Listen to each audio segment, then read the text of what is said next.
आयुर्वेद से किन किन रोगों का इलाज हो सकता है। बहुत से लोगों का यही सवाल होता है जब वो ओपीडी में आते हैं। आयुर्वेद हजारों साल पुराना है और इसकी उत्पत्ति भारत से ही हुई है। यानी कि भारत की पारंपरिक और सबसे प्राचीन चिकित्सा पद्धति है और आयुर्वेद। और प्राचीन और पारंपरिक होने के बाद भी, देसी चिकित्सा होने के बाद भी लोगों का सवाल करना कि आयुर्वेद से क्या क्या चीज़ें ठीक हो सकती हैं या आयुर्वेद में किन किन चीज़ों का इलाज है, ये बहुत सोचने का विषय है। तो आज के इस वीडियो में हम इसी पे चर्चा करेंगे और आप सबके लिए बहुत ही जानकारी वाली वीडियो है। वीडियो देखने के बाद आप इसे अधिक से अधिक शेयर करें, क्योंकि आज भी बहुत से लोगों के मन में कन्फ्यूजन है।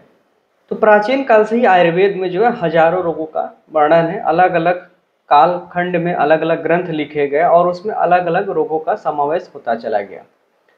तो ऐसे देखा जाए तो हजारों रोग हैं जिनकी हम गणना भी ठीक से नहीं कर सकते कि कितने रोगों का उल्लेख है। लेकिन अगर हम सबसे प्राचीन चिकित्सा ग्रंथ जो चरक संहिता की बात करें, सुश्रुत की बात करें, तो इसमें भी लगभग जो है सैकड़ों रोगों का उल्लेख किया गया है।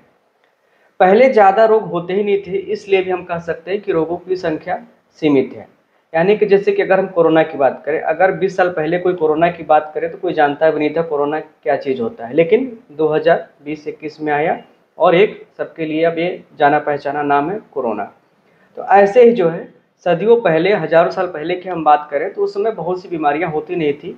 उसके कारण था, एक तो लोग जो है काफ़ी एक्टिव थे, मेहनत ज़्यादा करते थे, खाने पीने की चीज़ें साफ़ सुथरी थी, जो वातावरण था बहुत हेल्दी था और प्रदूषण भी काफ़ी कम था। इस वजह से जो है रोग भी बहुत कम थे। लेकिन अगर उतने पहले की बात भी करें तो जितने भी बड़े रोग हम आजकल जानते हैं वो सब रोग उस समय भी होते थे। जैसे कि ट्यूबरकुलोसिस की बात करें तो राजक्षमा के नाम से है, डायबिटीज़ की बात करें तो प्रमेह के नाम से है, लेप्रोसी की बात करें तो कुष्ठ के नाम से है, जितने ब्लीडिंग डिसऑर्डर्स हैं उसकी बात करें तो रक्तपित्त के नाम से है, IBS IBD की बात करें तो ग्रहणी के नाम से है, अतिसार की बात करेंगे जैसे कि लोग डायरिया बोलते हैं, जो नौजिया वोमिटिंग है उसको छर्दी के नाम से है, जितने घाव हैं उनको व्रण के नाम से वर्णन किया गया है, जितने मानसिक रोग हैं उसको उन्माद अपस्मार और भूताभिनिवेश तत्वाभिनिवेश नाम से वर्णन किया गया है।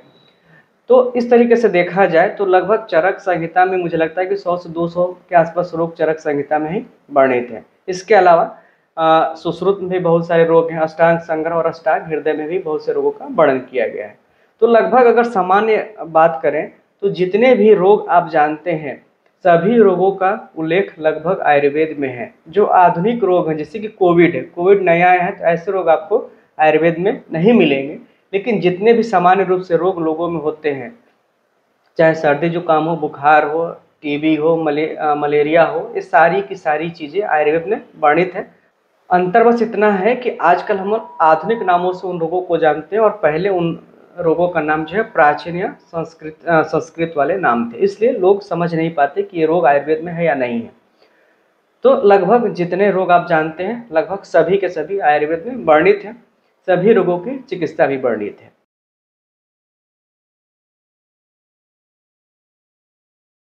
अब आता है कि आयुर्वेद में विभाग कितने हैं। लोग, क्योंकि अधिकांश लोगों को लगता है कि बस आयुर्वेद का मतलब बस एक आयुर्वेद चिकित्सक, जो कि सर्वथा गलत है।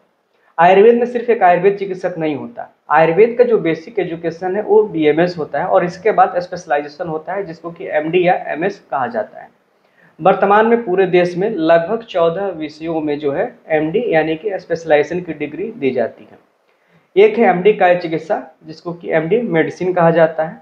इसके बाद MD बाल रोग या कौमार भृत्य जिसको कि MD पीडियाट्रिक्स कहा जाता है। MS गायनी एंड ऑब्स जिसको कि MS स्त्री प्रसूति। इसके बाद आता है स्वस्थवृत्त एवं योग जिसको कि जहाँ पे आपको आहार विहार संबंधी चीज़ों का ज्ञान दिया जाता है। इसके बाद आता है MSI यानी कि जो आप शलाक्य तंत्र नाम से है, इसको MS जो आई है या MSENT, इसको शलाक्य तंत्र के अंतर्गत जो है इसके विशेषज्ञ आपको मिलते हैं। तो लगभग 14 विभाग के डॉक्टर आपको मिलेंगे और हर अंग के अलग हैं। यानी कि महिला रोगों के डॉक्टर आपको अलग मिलेंगे, मेडिसिन के अलग मिलेंगे, सर्जरी के अलग मिलेंगे, पीडियाट्रिक्स के अलग मिलेंगे, हेल्थ हाइजीन के आपको अलग मिलेंगे और पैथोलॉजी के अलग मिलेंगे। तो ऐसे 14 विभागों में जो है आयुर्वेद की शिक्षा दी जाती है। तो आयुर्वेद में सिर्फ एक डॉक्टर नहीं होता, एक डिग्री नहीं होती। आयुर्वेद में 14 विषयों में पोस्ट ग्रेजुएशन होता है और हर बीमारी के अलग अलग स्पेशलिस्ट होते हैं।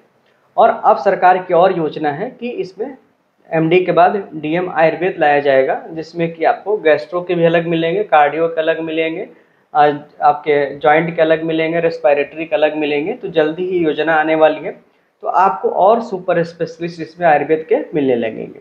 तो आपको जो भी समस्या है, जिस डिपार्टमेंट से या जिस रोग से संबंधित है, आप उसके स्पेशलिस्ट के पास जाएंगे तो आपको आसानी से उस बीमारी का इलाज हो पाएगा।